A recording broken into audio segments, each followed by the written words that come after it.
Personally, it's been fascinating but challenging.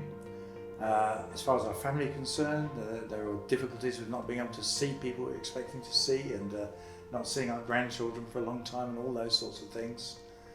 My wife Linda, she's got an elderly father who is isolated in South Buckinghamshire, and she wasn't able to go and see him for a long time.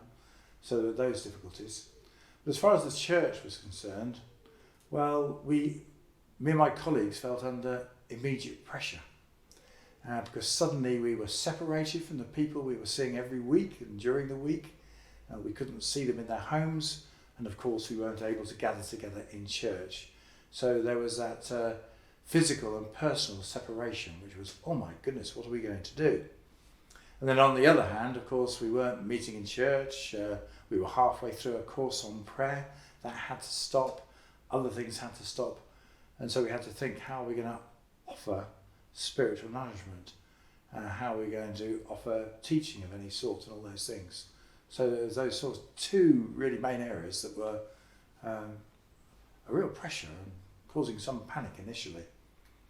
And we dealt with the pastoral issue by making a list of all the people we know in church and all the people we're in regular contact with on the fringes of the church through the different things we're involved in as ministers. And we divided the list up between three of us initially, and made a commitment to phone with some regularity at least the people we knew who were on their own, and especially those we were concerned about because of any particular vulnerabilities. But since then we learned to record services at home. Dan, my curate, and I shared the load between us, and Dan might record a sermon and I'd record the liturgy, and we'd ask other people to send in voice recordings of Bible readings and prayers. And it was actually fun, and people I think enjoyed learning to record a reading on a mobile phone that they'd never done before, and discover how they could email it to us so that we could put it in the final edit. And very soon after lockdown we opened a YouTube channel, the Church in the Wootton's YouTube channel, and so we would post our final films on YouTube and also share them on our church Facebook and our personal Facebook accounts, and so people would log on and watch the films. Church members, of course, but also people on the fringes were latching on to what we offered and enjoyed what we offered and find it helpful, I think. Sundays were very strange, because by Saturday night everything was recorded, everything was edited, and everything was put on YouTube ready for the next day. So we had the novel experience, my wife and I and our daughter who lived with us, of actually having no church to go to on Sunday, and no last minute preparation, and getting out to church on time and being there at our various churches for maybe 2 or 3 hours in the morning. And so Sundays felt quite bizarre really, and actually quite enjoyable. Now we're back to church, and it's good to be back to church, although church obviously feels very strange.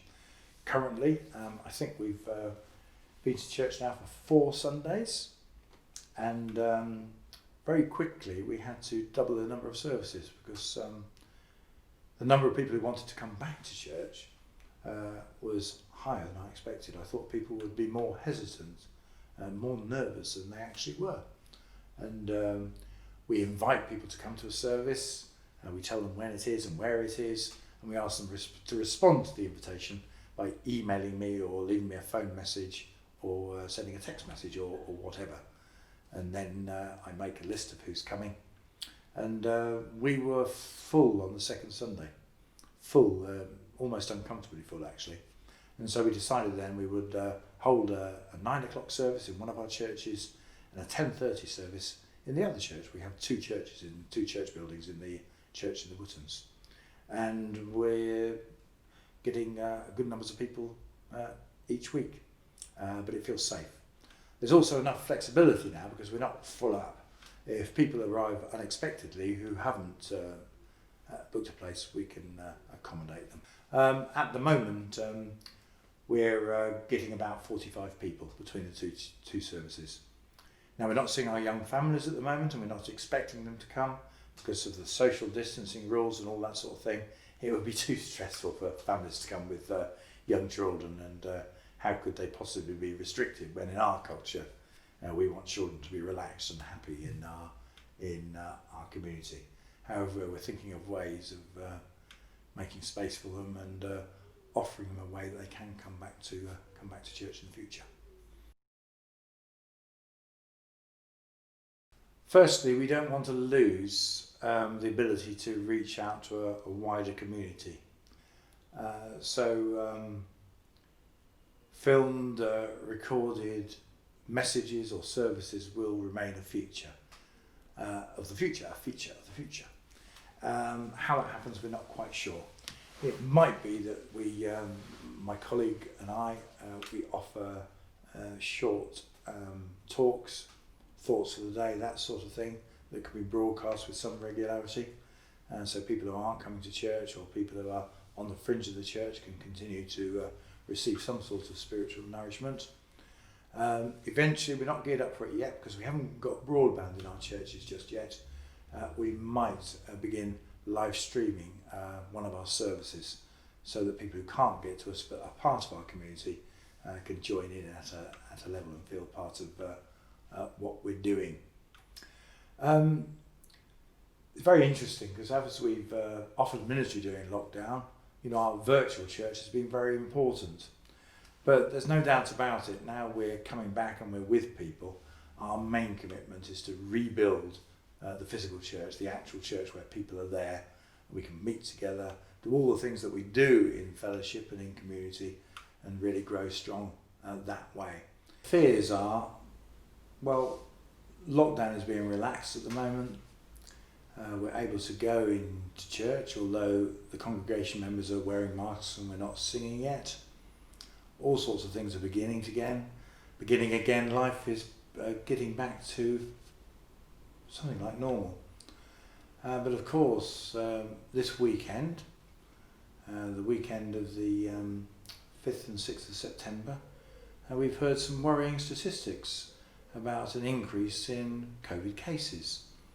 And in recent weeks we've heard a lot about the Northwest, but now Peterborough there's a problem, Northampton there's a problem, Luton there's a problem, and we've got a problem more locally in Norfolk. Banham Poultry, I gather there's been lots and lots of cases there. So really the worry, the concern is that everything might have to be reined back, and people are so pleased to be getting out of their homes and seeing friends and seeing family, obviously in many cases in a controlled manner, but the danger is that this might all be reined back and we might experience some form of lockdown again, maybe a series of local lockdowns. If we get a real second wave that some people are talking about, we might get a total lockdown. And I think generally people are going to find that extremely difficult. Of course, lockdown has been difficult. It's caused all sorts of anxieties and practical problems for people, but I think a second lockdown, I think some people would respond very badly to that, and that's a concern. But also from the church point of view, to think we might lose what we've got so far and the momentum that's growing now. For instance, Sunday, this Sunday just gone a day or two ago, felt very good indeed. People were relaxed, they were worshipping, and there was laughter, and people are used to the routines of hand sanitising and social distancing and the way we offer communion and all those sorts of things. And so it's feeling good. It feels like we're regaining energy and in all those sorts of ways. But if we took a step back, I think people would be so disappointed. So that's a worry. And of course, there are long-term effects of the pandemic, the effects on the economy, people who've lost jobs, people who are still to hear that they're going to lose jobs, businesses that have closed. And we know well before the pandemic was even in our minds that the divide between the rich and poor in our country is ever widening. And we know here in King's Lynn that poverty and food poverty and all those associated things are a real issue. And the effects of the pandemic are bound to be that those things have only increased. So things like the food bank are going to be under more pressure for a long time yet. The night shelter, I'm sure, will be under more pressure. I know that the debt centre that we're involved in, there's going to be all sorts of issues there for the centre manager there to cope with. And quite apart from that, all the people we're not actually in touch with through the Ministry of the Church in King's Lynn that are going to really be having more difficult lives. I was very concerned when it was possible for the schools to be closed, and I thought, my goodness, what about the vulnerable children? Those children who need daily checks as to whether they're free of bruises or injuries and when they've actually had a meal since they were last at school. And my goodness, and the danger of children in families that are unhappy and challenging.